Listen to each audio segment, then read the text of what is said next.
Welcome to our channel. Today we how to reset ClickFunnels AI tools with ClickFunnels, beginner guide step by step clearly.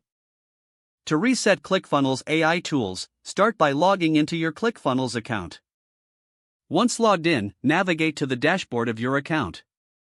From the dashboard, locate and click on the Account Settings option in the bottom left corner. Within the Account Settings menu, find the AI Tools section. Click on the AI Tools section to access the settings related to the AI features. In the AI Tools settings, look for the Reset button or option. Click on the Reset button to initiate the reset process. A confirmation prompt may appear asking you to confirm the reset action. Review the prompt carefully, then confirm that you want to proceed with the reset. After confirming, the system will begin resetting the AI tools. This process may take a few moments, so be patient as the tools refresh. Once completed, you will receive a notification indicating that the reset was successful.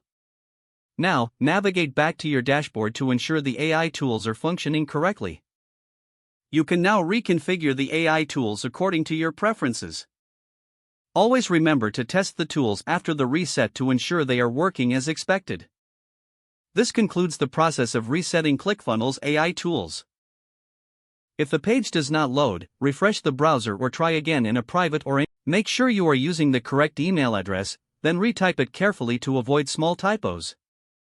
If your password is not accepted, use the reset option and create a new strong password. Check your spam folder for verification or security emails, then complete any requested confirmation steps.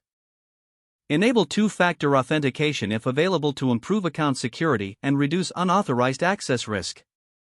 After signing in, review your profile details so your contact information and settings are accurate and current. If you see an error message, note it down and try again after restarting your device and internet connection. Log out when you finish, especially on shared devices, to keep your account and payment information secure. If the page does not load, refresh the browser or try again in a private or incognito window. Make sure you are using the correct email address, then retype it carefully to avoid small typos. If your password is not accepted, use the reset option and create a new strong password you can remember. Check your spam folder for verification or security emails, then complete any requested confirmation steps. Don't forget to like this video and subscribe to our channel for more step-by-step tech guides.